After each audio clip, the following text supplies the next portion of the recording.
I found out I was excluded from my own sister's wedding on a Tuesday afternoon, sitting in my Denver apartment with a cup of coffee growing cold between my hands.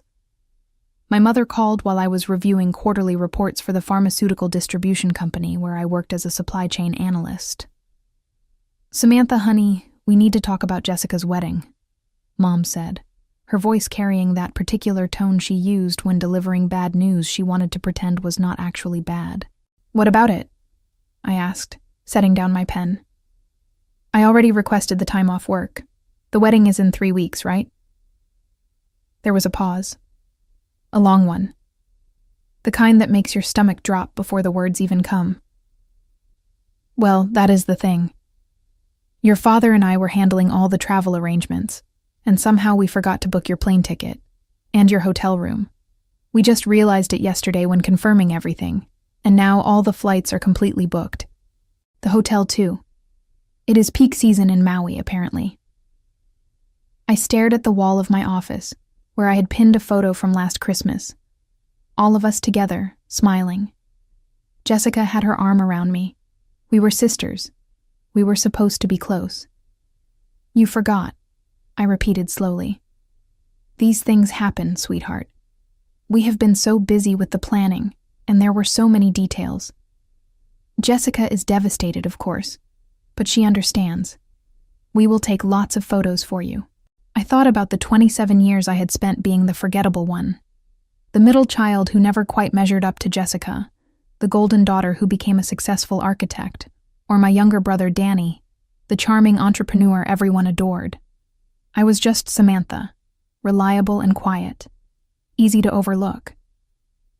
"That happens," I said flatly. "Oh, I am so glad you understand. Your sister was worried you would be upset. You know how sensitive she gets before big events. I will send you photos, I promise." After she hung up, I sat there for an hour. Then I opened my laptop and started researching. Not flights to Hawaii, something else entirely. The next day at work, I requested a meeting with my supervisor, Patricia. She looked surprised when I told her I wanted to take a leave of absence. "A year?" she asked, raising her eyebrows. "That is quite unusual. Is everything all right?" "Everything is fine," I said. "I have some personal projects I want to pursue. I have been here 6 years, and I think I need a break to figure out my next steps." Patricia studied me for a moment. I had always been her most reliable analyst, the one who stayed late, who never complained, who fixed problems quietly without drama. "You have plenty of vacation time saved up," she said finally. "And honestly, Samantha, you deserve it. You have been carrying this department for years. If you need a sabbatical, take it. Your position will be here when you get back." I thanked her and walked out feeling lighter than I had in months. That evening, I called my family group chat. Well, I sent a message. No one answered calls anymore. "Hey everyone. Not going to make the wedding, but I hope it is beautiful. Taking some time for myself. Going to be offline for a while. Love you all." Jessica responded immediately. "Wait, what? Where are you going?" I did not answer. Instead, I turned off my phone and opened my laptop again. Over the next week, I sold most of my furniture, put my car in storage, and rented out my apartment to a colleague who needed a temporary place. I kept only what fit in 2 suitcases and a backpack. My family tried calling, but I let everything go to voicemail. Jessica left increasingly frantic messages. "Sam, this is weird. Where are you going? Are you okay? Please call me back." Danny texted, "Dude, what is going on? Mom is freaking out." I did not respond to any of them. The day before Jessica's wedding, I boarded a plane. Not to Hawaii, but to Tokyo. I had always wanted to see Japan, and I had been saving money for years. What I had not told anyone was exactly how much I had saved. Living frugally and investing carefully had given me enough to fund an extended journey, especially if I was smart about it. As the plane took off, I felt something I had not felt in years. Freedom. I spent 3 weeks in Japan, staying in hostels and budget hotels, eating street food, visiting temples, and practicing my terrible Japanese with patient locals. I took a calligraphy class in Kyoto and learned to make soba noodles from an elderly woman in Osaka who reminded me of my grandmother, the one who had actually remembered my birthday every year, who had left me a small inheritance when she passed. No one in my family knew about that money. Grandma had set up the trust privately, with instructions that it be given to me on my 25th birthday. She had written me a letter that came with it. Samantha, you have always been the one who thinks before acting, who plans quietly while others make noise. Use this wisely. Make yourself proud. I had invested most of it and watched it grow. Now I was using it exactly as Grandma had intended. From Tokyo, I went to Seoul, then Bangkok. I sent no photos, no updates, nothing. I existed in a bubble of anonymity, just another traveler with a backpack and a journal. In Chiang Mai, I took a 6-week course in digital marketing at a small school run by expats. I had always been good with data and analysis, and I discovered I had a talent for understanding online business strategies. Meanwhile, according to the sparse information I gathered from my turned-off phone when I checked it once every 2 weeks at internet cafes, my family was losing their minds. Jessica's wedding had happened. Based on the single time I logged into social media from a borrowed tablet, it looked beautiful. White sand, sunset ceremony, elegant reception. She wore a stunning dress. Everyone looked happy in the photos. No one seemed to miss me at all in the pictures. But my inbox told a different story. 47 emails from my mother, 32 from Jessica, 20-something from Danny. Even my father, who never used email, had sent 3. Subject lines ranged from, "Where are you?" to, "Please call us," to, "This is not funny anymore," to, "We are worried sick." I read none of them. Not yet. In Vietnam, I met a woman named Helen, who ran a small export business connecting Vietnamese artisans with international buyers. She was from Australia, had been traveling for 15 years, and had built her entire company from a laptop and a lot of determination. The thing about disappearing, she told me over coffee in Hanoi, is that you find out who you actually are when nobody is watching. "What did you find out?" I asked. She grinned. "That I am much more interesting than my family ever gave me credit for." We became friends. She taught me the basics of international trade, supply chain management across borders, and how to identify quality products. My background in pharmaceutical distribution translated surprisingly well. We started collaborating on a small project, helping a collective of ceramic artists in Hue reach European markets. It was supposed to be just a learning experience. It turned into something more. By month 4 of my absence, I had helped facilitate 3 successful shipments and earned my first independent commission. It was not much, barely enough to cover a week of expenses, but it was mine. Money I had earned through my own initiative, not by showing up dutifully to a job where I was appreciated, but never celebrated. Helen looked at the numbers and whistled. "You have a gift for this? Ever think about doing it full-time?" "Maybe," I said. I moved through Southeast Asia like a ghost. Cambodia, Laos, back to Thailand. I learned to haggle in markets, to spot quality craftsmanship, to understand the delicate balance of cross-cultural business relationships. I took online courses in international trade law and logistics. I networked with other digital nomads and small business owners. And slowly, carefully, I built something. By month 6, I was running my own small consulting operation, helping artisans and small manufacturers connect with international distributors. I used my pharmaceutical supply chain background to optimize shipping routes and negotiate better rates. I was good at it. Really good. The money started flowing more steadily. Not a fortune, but enough to sustain my travels and start saving again. More importantly, I was learning and growing in ways I never had back home, where I was always just reliable Samantha, the one who never caused problems or made waves. I kept my phone off except for those brief, bi-weekly check-ins. The messages from my family had evolved. Anger had shifted to concern, then to guilt. Mom. Sweetheart, we know we hurt you. Please just let us know you are alive. Jessica. I am so sorry about the wedding. I should have checked the arrangements myself. Please, Sam, talk to me. Danny. Everyone is really worried. Dad has not been sleeping. Just send a sign that you are okay. On month 7, I was in Bali when I checked my messages and found something that made me pause. An email from my father, who had somehow figured out how to attach a video. I almost did not watch it, but curiosity won. The video showed my father in his study, looking older than I remembered. Tired.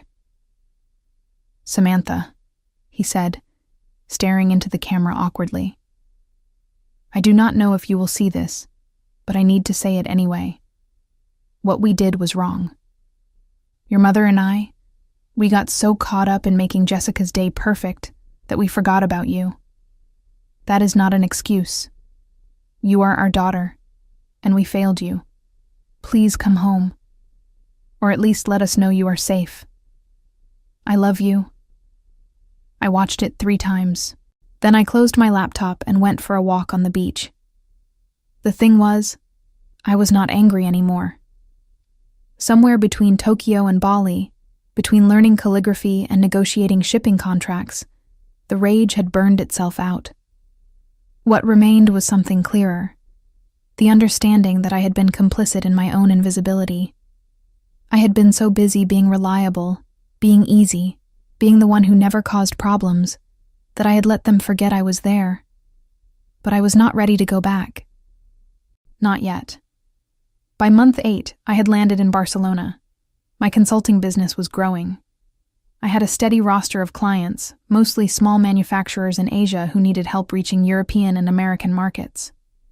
I had learned to speak passable Spanish, decent Thai, and serviceable Vietnamese. I had built a life that belonged entirely to me. And then I received a message that changed everything. The message came through LinkedIn, of all places, from someone named Victoria, who identified herself as a senior buyer for a mid-sized pharmaceutical distribution company in Chicago. Samantha, I hope this message finds you well.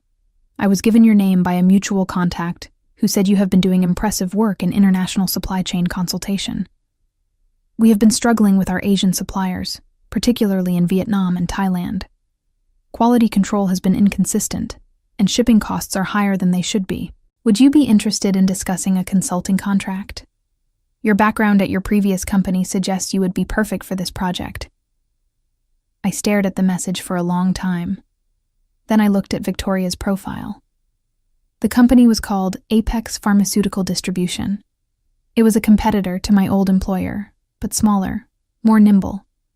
According to their website, they were expanding aggressively. I wrote back, I would be interested in learning more. I am currently based in Europe, but available for video consultations.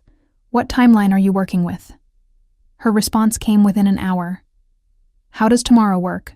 2 p.m. Central Time? The video call happened in a co-working space in Barcelona. Victoria appeared on my screen, a sharp-eyed woman in her 50s with steel-gray hair and a no-nonsense demeanor. Let me be direct, she said after brief introductions. We are bleeding money on our Asian supply chain. Delayed shipments, quality issues, and we are paying too much for freight.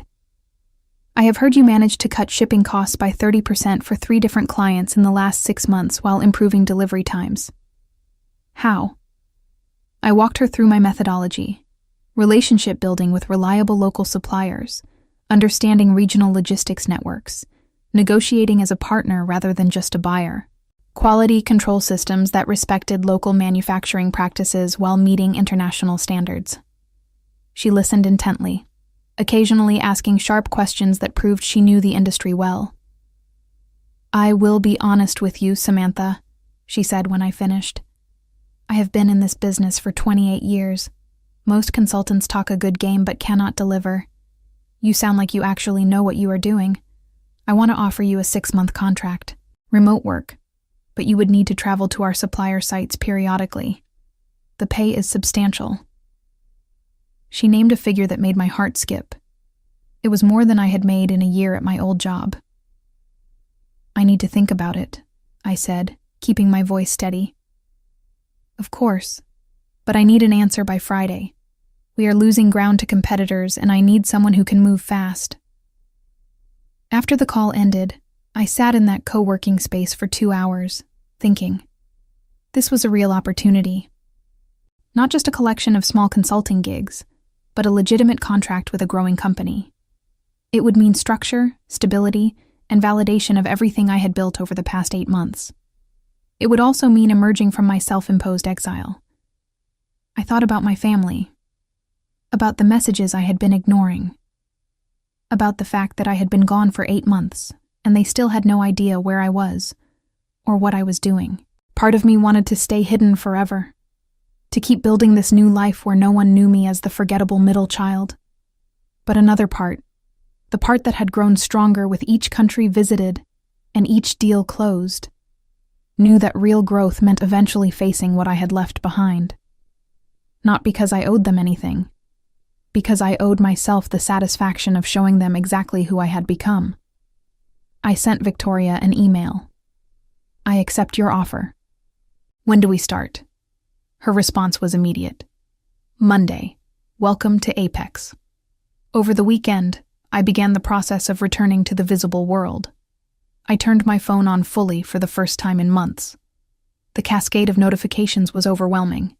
Missed calls, voicemails, texts, emails. I ignored all of them for now. Instead, I updated my LinkedIn profile with my new title, International Supply Chain Consultant, Apex Pharmaceutical Distribution.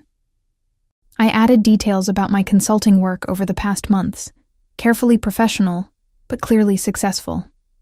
Then I posted a single update.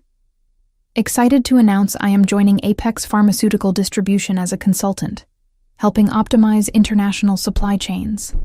Looking forward to this next chapter. I knew it would detonate like a bomb in my family's world.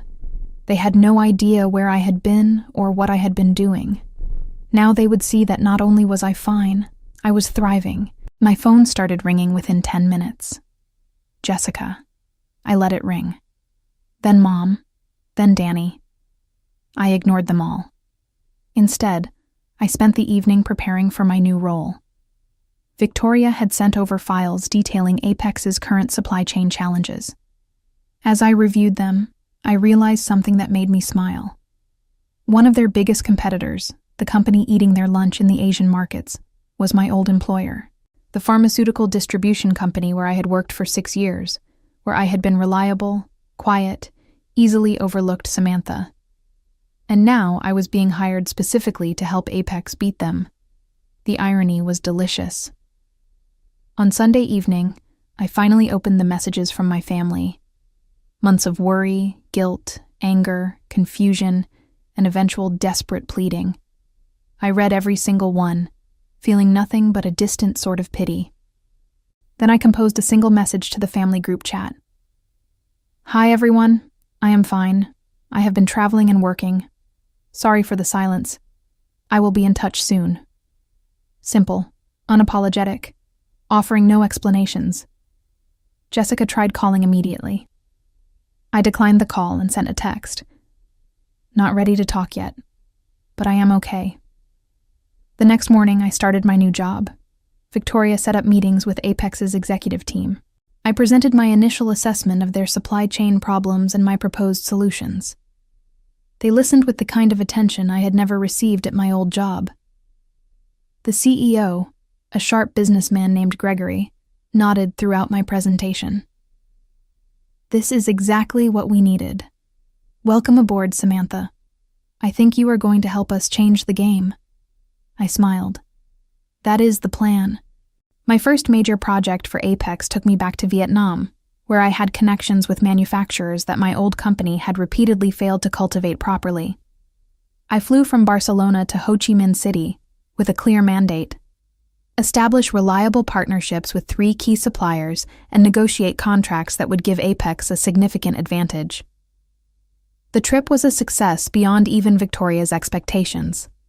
Using the relationships I had built during my travels, I secured exclusive agreements with 2 suppliers who had previously worked with my former employer, but had grown frustrated with their rigid, impersonal approach.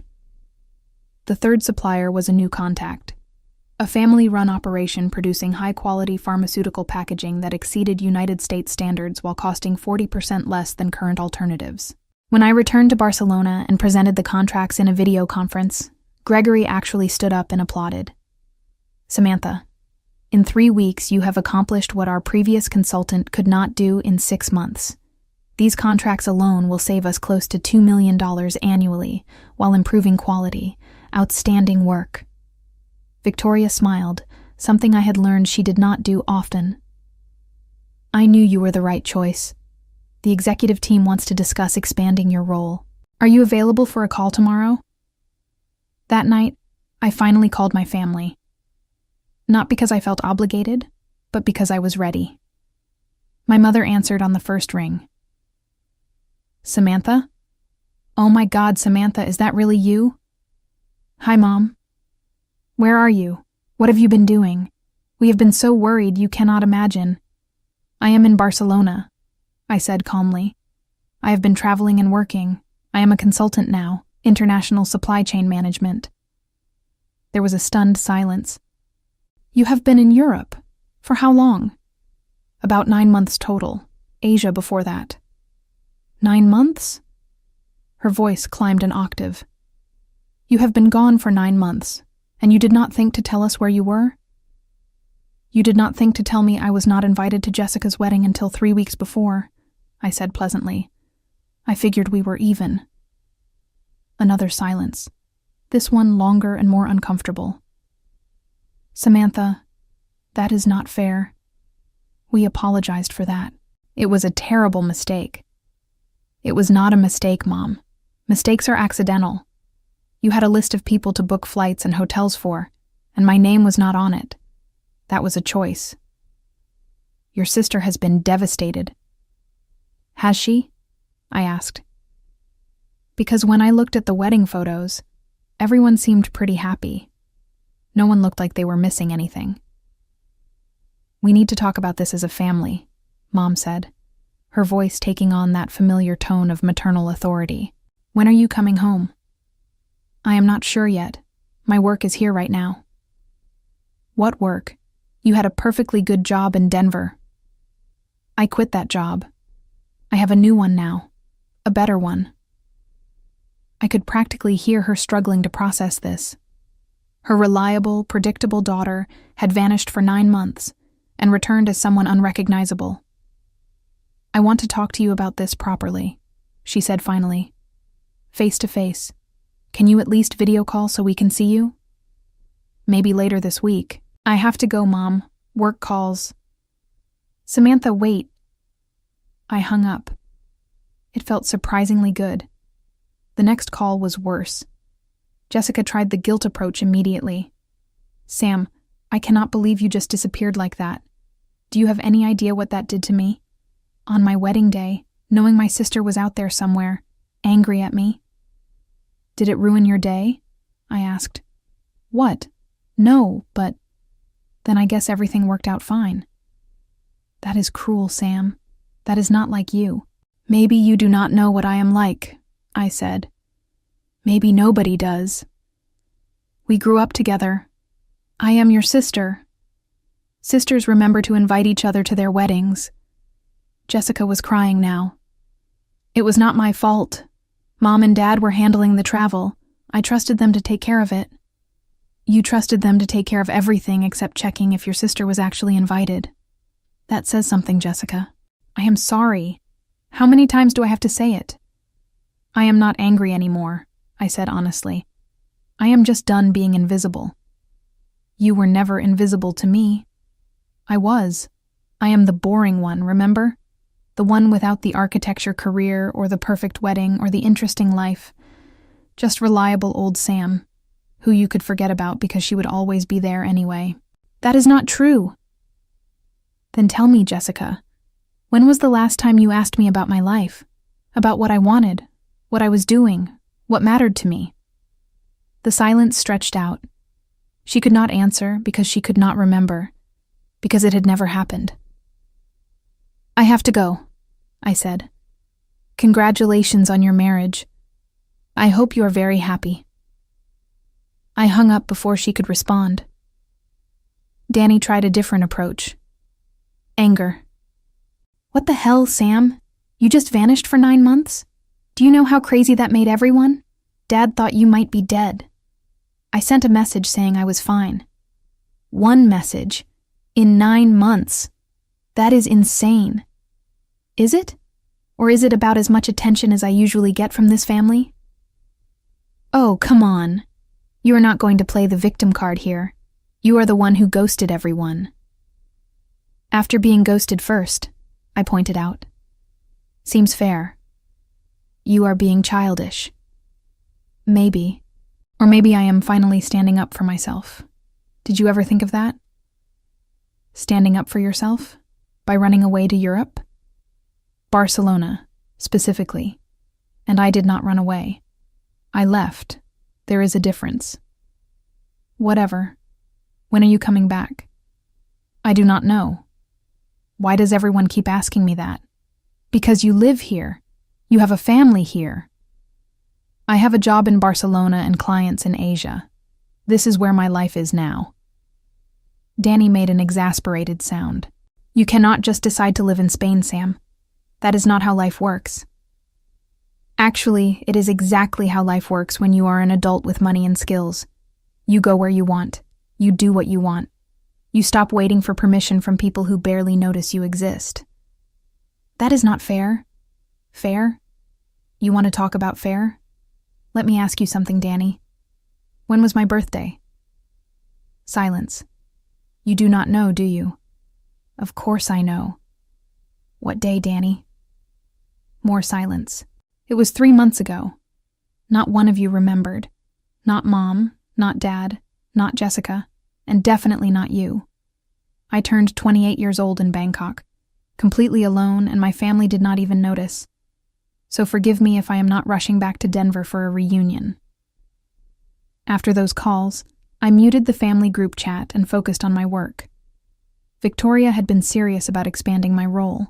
Within 2 weeks, I was officially promoted to senior consultant with a significant raise in equity options in Apex. My territory now included not just Southeast Asia, but also Eastern Europe, where Apex wanted to establish new supplier relationships. I moved from Barcelona to Prague, a city I had never visited but immediately fell in love with. The architecture, the history, the culture, it felt like a place where I could finally put down temporary roots while maintaining the flexibility my work required. My consulting work was thriving. I had developed a reputation in the industry as someone who could navigate complex international partnerships and solve supply chain problems that others found impossible. Offers started coming in from other companies, but I stayed loyal to Apex. They had taken a chance on me when I was still building my credibility, and Victoria had become something of a mentor. Meanwhile, my family's messages had evolved from guilt-tripping to attempted manipulation. Mom sent long emails about how Dad's health was suffering from the stress of my absence. Jessica forwarded articles about the importance of family forgiveness. Danny tried the buddy approach, sending memes and jokes as if nothing had happened, slowly trying to normalize communication. I responded occasionally, brief messages confirming I was alive and well. Nothing more. Then, 6 weeks into my Prague residency, I got a call from Victoria that changed everything. "Samantha, we need to talk about something sensitive," she said. "I am sending you an encrypted file. Look at it and call me back." The file contained internal documents from my former employer in Denver. Somehow, Apex had obtained details of their new expansion strategy, and it was aggressive. They were planning to undercut Apex's pricing in every major market, using what appeared to be insider knowledge of Apex's cost structures. "How did they get this information?" I asked when I called Victoria back. "We think they have someone on the inside, someone who knows our contracts and pricing." She paused. "Samantha, I need to ask you directly. You worked there for 6 years. Did you sign a non-compete?" "No. I was just an analyst.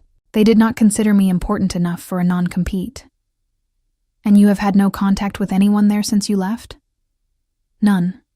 I quit without notice and disappeared, remember? Victoria was quiet for a moment. The timeline matches up. They started getting aggressive right around when you would have been in Southeast Asia, establishing our new supplier relationships. My mind raced. You think they are copying my strategy? How would they even know what I was doing? That is what we need to find out. Can you think of anyone there who might have tracked your movements? Anyone who knew about your new position? I thought back to my old office, to the people I had worked with for 6 years. Most of them had barely noticed when I left. But there was one person who might have paid attention. There was someone, I said slowly. Trevor. He was in my department, always competitive, always looking for an edge. We worked on several projects together. He knew my methods. Is he still there? As far as I know. Let me check. I logged into LinkedIn for the first time in weeks. Trevor's profile showed he was still at my former employer, but he had been promoted. He was now the Director of International Supply Chain Strategy. My job. The promotion I had been quietly working toward for 6 years. Victoria, he has my old job. Or rather, the job I should have gotten. Send me his information. We need to figure out if he is tracking your work. Over the next week, Victoria's team investigated. What they found was both flattering and infuriating. Trevor had indeed been monitoring my LinkedIn profile, my consulting activities, and even my travel patterns. He had been using my success as a roadmap, following 3 months behind, approaching the same suppliers I had worked with, and trying to undercut the relationships I had built.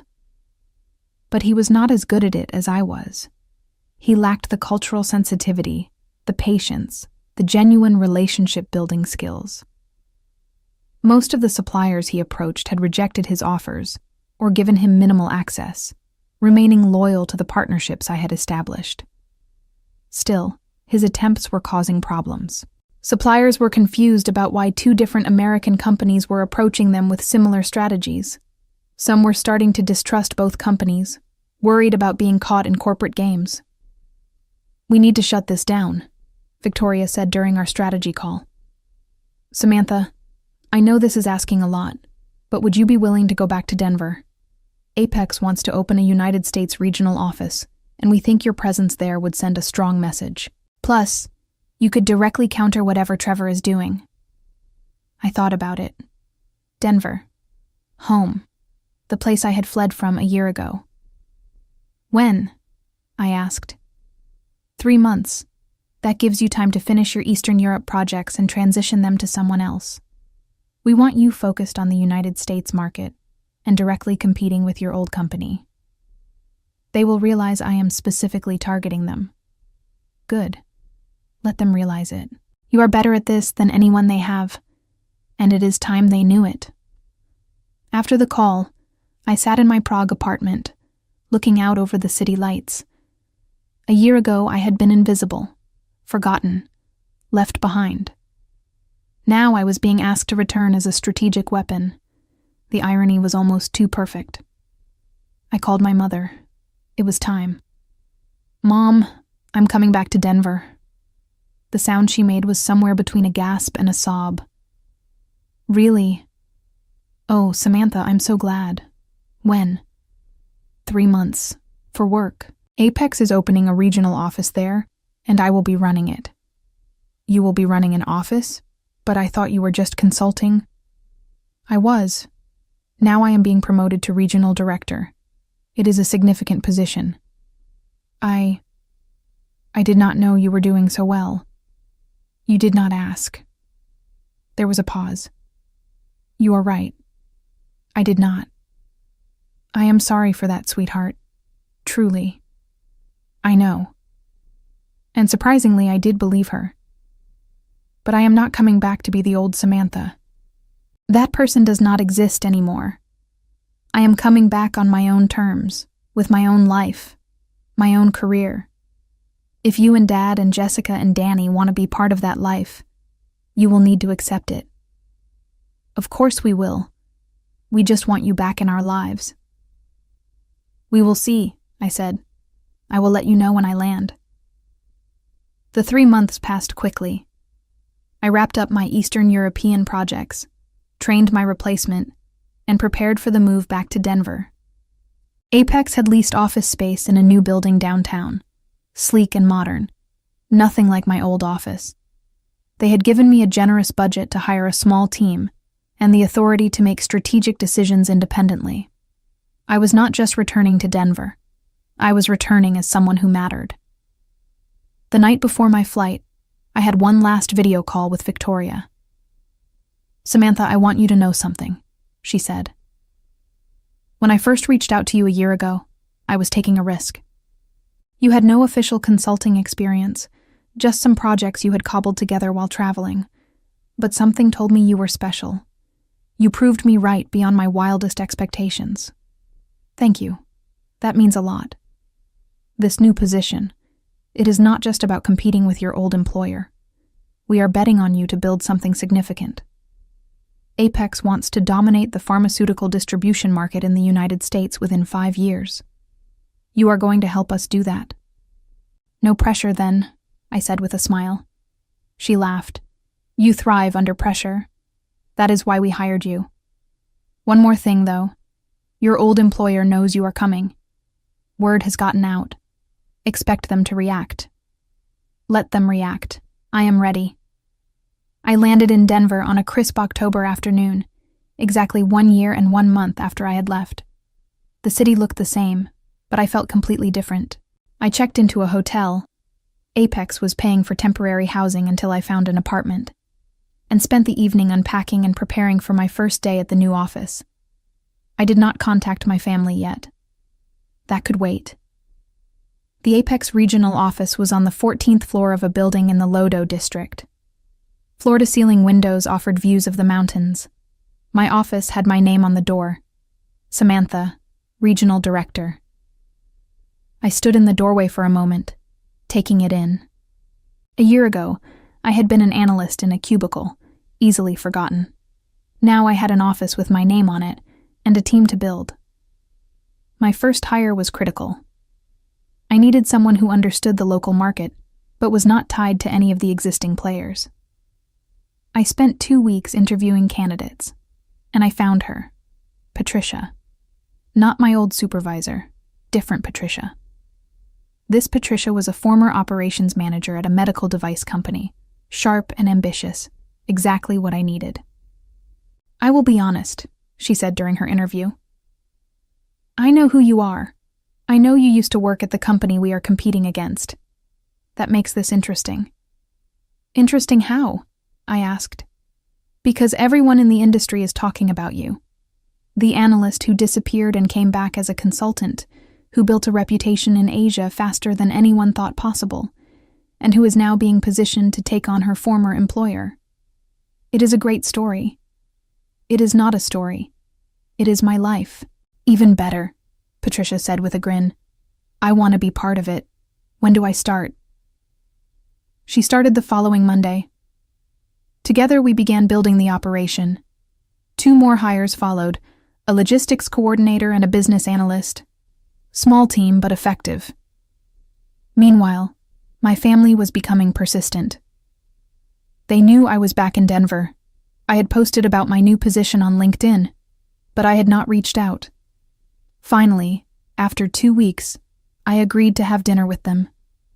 Not at home, but at a restaurant. Neutral ground. They were all there. Mom, Dad, Jessica with her husband Brandon, and Danny. They looked older, more tired. Or maybe I was just seeing them clearly for the first time. The dinner started awkwardly. Everyone trying too hard to be normal, to pretend the last year had not happened. Finally, my father cleared his throat. "Samantha, we owe you an apology. A real one. What we did, leaving you out of Jessica's wedding, it was unforgivable. We got caught up in the excitement and the planning, and we forgot the most important thing, you. We did not forget her, Mom interjected. We forgot her, Dad said firmly. Let us be honest. Samantha has always been the easy child, the one who did not need attention, who did not demand the spotlight. And we took advantage of that. We let her slip into the background because it was convenient. Jessica was crying quietly. Danny stared at his plate. I am sorry, Dad continued. You deserved better from us. You deserve better from us. If you will give us a chance, we want to do better. I looked at each of them. My family. The people who had shaped me, forgotten me, and inadvertently pushed me toward becoming someone stronger. I appreciate that, I said carefully. But I need you to understand something. I am not the same person who left. I do not need your approval anymore. I do not need to be included in family events to feel valued. I have built a life that matters to me, with or without you in it. We understand, Mom said quickly. We just want to be in your life, whatever that looks like. Then you need to accept that my life is here in Denver, but also in Prague and Bangkok, and wherever my work takes me. You need to accept that I am successful and independent. You need to stop treating me like reliable, boring Samantha who exists to make everyone else comfortable. We never thought you were boring, Jessica said, her voice thick with tears. I looked at her, my sister, who I had once idolized. Yes, you did. You all did. But that is okay. It taught me something important. What? Danny asked. That being forgotten can be the greatest gift. It forced me to find out who I was without you, and I like who I found. The dinner ended with tentative plans to stay in touch. I promised to come to Sunday dinners occasionally. They promised to actually remember my birthday next year. Small steps toward something that might eventually resemble a healthy relationship. But I was not holding my breath. The real test came 2 weeks later, when Trevor reached out. His message on LinkedIn was brief. Heard you are back in town. We should grab coffee. Would love to hear about your travels. I stared at the message for a long time. He had been following my work, copying my strategies, trying to benefit from my success while I had been invisible to him when we worked in the same office.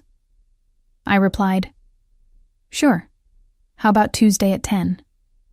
He suggested a coffee shop near my old office. I countered with one near my new office. He agreed. It was time to remind everyone exactly who had taught them their best moves. Trevor looked exactly as I remembered. Confident, polished, the kind of person who had always been noticed while I had faded into the background. He stood when I entered the coffee shop, flashing the charming smile that had probably helped him secure that promotion. Samantha, you look great. Europe clearly agreed with you. It did, I said, shaking his hand briefly before sitting down. We ordered coffee, made small talk about Denver's growth, the weather, nothing substantive. He was circling, trying to figure out how to approach what he really wanted to discuss. Finally, he leaned forward. I have to say, I have been following your work. Very impressive what you have done in such a short time. That Vietnam deal everyone is talking about? Brilliant. Thank you. You were always good at the detail work. I remember when we worked together on that Thailand project. You had such a methodical approach. I smiled slightly. I remember that project. You presented my analysis to the executives and took credit for it. He had the grace to look uncomfortable. That was just how things worked back then.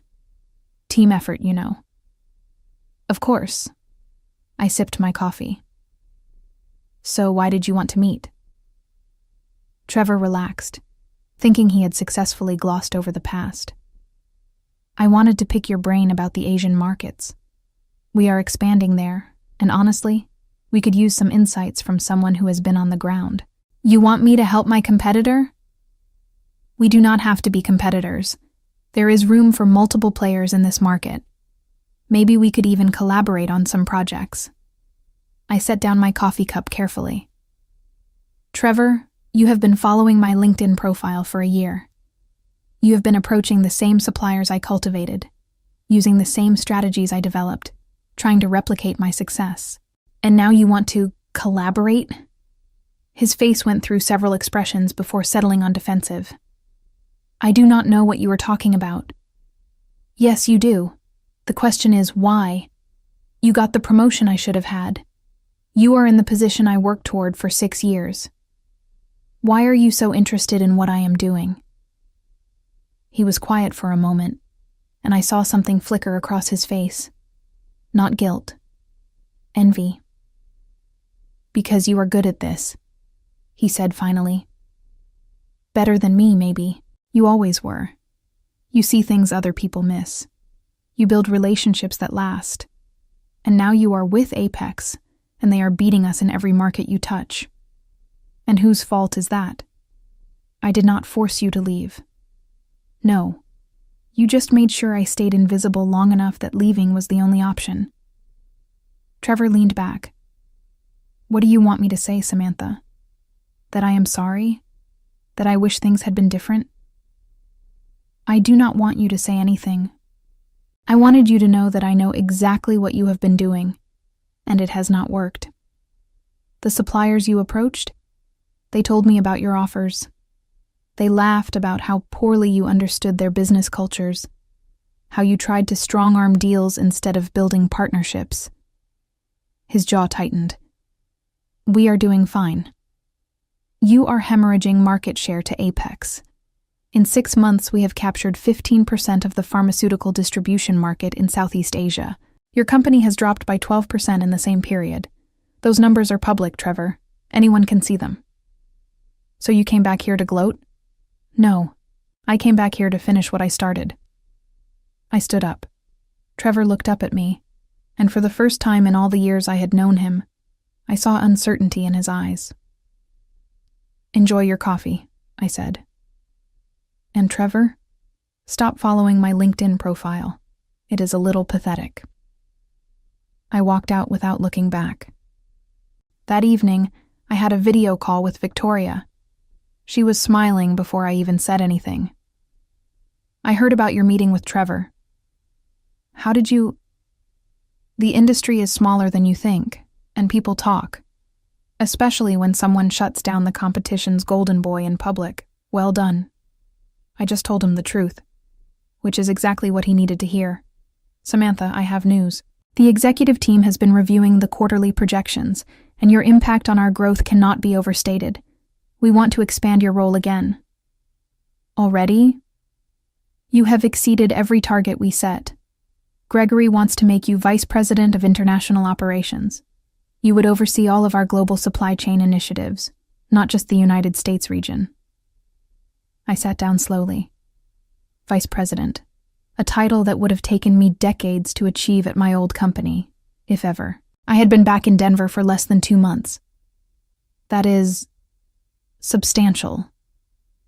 You have earned it. The board meeting is next week. They want you to present your strategy for the next 2 years. Show them what you showed us in Vietnam and Prague. Convince them that you can scale that success globally. After the call, I sat in my apartment, looking out at the Denver skyline. A year ago, I had left this city feeling worthless, forgotten, invisible. Now I was being offered a vice presidency at a company that actually valued my work, but I was not done yet. The board presentation was scheduled for the following Thursday. I spent a week preparing, pulling together data, projections, case studies. Patricia helped me refine the presentation, pushing back on weak points, strengthening the narrative. You need to show them you are not just good at tactics, she said. You need to prove you think strategically. That you understand the big picture. She was right. I restructured the presentation to tell a story, where Apex was now, where the market was heading, and how my approach could position them to dominate in 5 years. The night before the presentation, my mother called. Sweetheart, I wanted to tell you how proud I am. Jessica mentioned she saw something on LinkedIn about a promotion. Potentially. I have a board presentation tomorrow. That is wonderful. What will you be presenting? I found myself actually explaining it to her, walking through my strategy, my vision. She listened, asking occasional questions that showed she was genuinely trying to understand. Samantha, I had no idea you were doing work at this level. This is remarkable. It is what I have been building toward. I know I have said this before, but I really am sorry we did not see it. We did not see you. You were always there, always reliable, and we took that for granted. You did. Can I come to Denver next month? Just me, not the whole family. I would like to take you to dinner and actually talk. Really talk about your life, your work, everything we missed. I considered it. Maybe. Let me get through this presentation first. Of course. Good luck tomorrow, honey. Not that you need it. I have a feeling you are going to impress everyone. The presentation was at 9 a.m. in Apex's Chicago headquarters. I flew in the night before, rehearsed one final time in my hotel room, and arrived at the office at 8:30. Gregory greeted me personally. Nervous? Focused, I said. Good answer. The board is tough but fair. Show them what you have shown us, and you will be fine. The boardroom was intimidating. Long table, leather chairs, 7 board members plus Gregory and Victoria. They looked at me with expressions ranging from curious to skeptical. I was young for a vice president position. I had been with the company less than a year. I understood their doubts. I began with the Vietnam case study, walking them through how I had identified the opportunity, built the relationships, and secured contracts that were now saving Apex millions annually. Then I moved to Prague, to the Eastern European partnerships that were opening new markets. This is impressive work, one board member said. But it is one thing to succeed in specific projects. Can you scale this approach across all international operations? I advanced to my next slide, a global map showing target markets, potential partners I had already identified, and projected growth rates for each region. Yes, I said simply. Here's how. I spent the next 30 minutes detailing my strategy, identifying underserved markets, building local partnerships rather than imposing corporate mandates, respecting cultural differences while maintaining quality standards, creating a network of consultants and regional managers who understood both local contexts and global logistics. The key, I said, is recognizing that international supply chain management is not about controlling everything centrally. It is about building trust in each region and connecting those relationships into a coherent network. My competitors, including my former employer, keep failing because they try to force a one-size-fits-all approach. We will succeed because we adapt. Another board member leaned forward. You keep referring to your former employer. Are you proposing we specifically target them? I am proposing we operate so effectively that they become irrelevant. If that involves directly competing for their market share, then yes. That is aggressive. That is business. Gregory was smiling. Victoria looked satisfied. The board members exchanged glances, and I saw the shift happening. I had won them over. The board chair, an elegant woman in her 60s named Diane, spoke. Miss Samantha, you left your previous employer a year ago. You spent that year traveling, building skills, establishing relationships.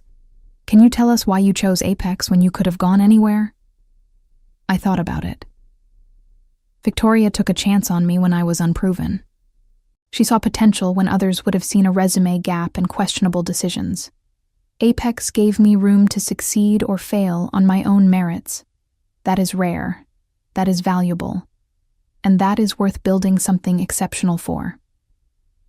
Diane nodded slowly. One more question. What do you want to achieve here? Where do you see yourself in 5 years? I want to make Apex the dominant player in international pharmaceutical distribution. I want to build something that lasts, that matters. And in 5 years, I want to look back and know that I turned potential into reality. Thank you. We will deliberate and let you know our decision. I left the boardroom and waited in Gregory's office. Victoria joined me. "That was one of the best presentations I have ever seen," she said. "You have nothing to worry about." 20 minutes later, Gregory returned, grinning. "Congratulations, Madame Vice President. You start immediately." The promotion was announced company-wide that afternoon. My LinkedIn profile updated automatically. Within hours, messages poured in. Congratulations from colleagues, connection requests from competitors, and one particularly interesting message from my old company's CEO. "Samantha, congratulations on your new role. I wish we had recognized your talents when you were with us. If you are ever interested in discussing opportunities, my door is open." I did not respond. There was nothing to say. They had their chance. Over the next 3 months, I built my team and implemented my strategy. Patricia transferred to Chicago to serve as my director of operations. We hired regional managers for Asia, Europe, and Latin America. I traveled constantly, visiting suppliers, negotiating contracts, building the network I had envisioned. And slowly, methodically, we dismantled my former employer's competitive advantages. Every supplier they had taken for granted, we courted. Every market they had ignored, we entered. Every relationship they had damaged through arrogance, we repaired. It was not about revenge anymore. It was about doing the work better than anyone else. The results spoke for themselves. Within 6 months of my promotion, Apex had captured 28% of the international pharmaceutical distribution market. My former employer had dropped to 18%. Their stock price declined. Their board fired their CEO, and Trevor lost his job. I learned about it through LinkedIn, where his profile quietly changed to "seeking new opportunities." Part of me felt satisfied. A larger part felt nothing at all. He was no longer relevant to my story. My family had slowly worked their way back into my life. Sunday dinners became a regular occurrence, though I maintained clear boundaries.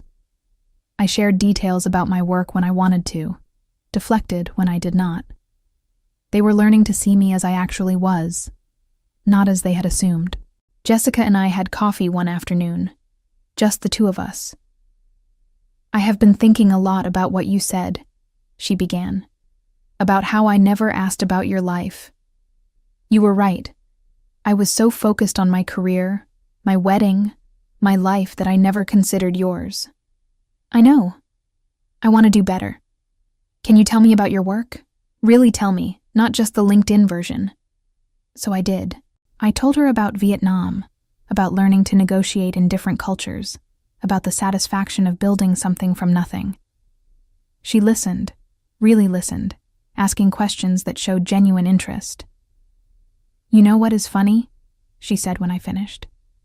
"I always thought I was the successful sister, the one with the impressive career and perfect life. But you have built something I never could. You took a massive risk, reinvented yourself, and came back stronger. I am actually jealous." "Do not be," I said. "You have your path. I have mine. They do not have to compete." "When did you get so wise?" I smiled. "Somewhere between Bangkok and Barcelona." 1.5 years after I had disappeared from my family's life, I stood in Apex's Chicago headquarters, looking at the quarterly projections. We had just closed the biggest deal in company history, an exclusive partnership with a manufacturing consortium in India that would supply 30% of the United States pharmaceutical market. Gregory called me into his office. "Samantha, the board wants to offer you a seat. You would be the youngest board member in Apex's history." I accepted. That evening I took myself to dinner at a nice restaurant. No family, no colleagues, just me. I ordered wine, a perfect steak, and dessert. I sat there, savoring every bite, thinking about the journey that had brought me here. 2 years ago, I had been invisible, forgotten, left behind.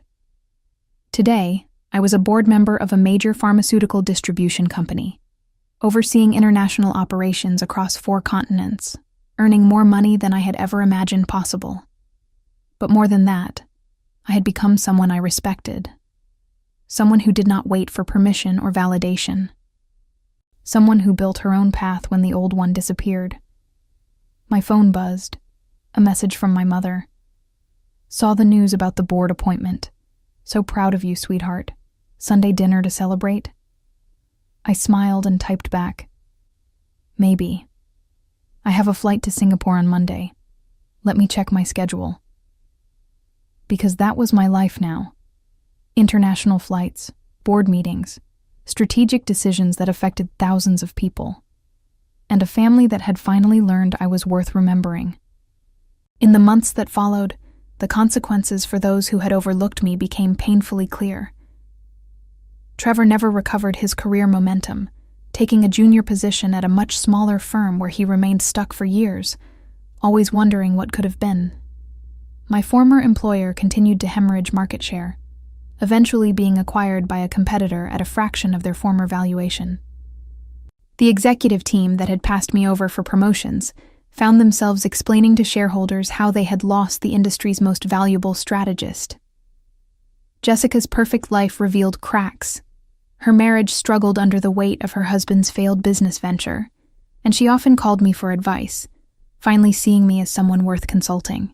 My parents, humbled by how close they had come to losing me entirely, made genuine efforts to understand my life, though they would never fully comprehend the depth of what their neglect had cost me.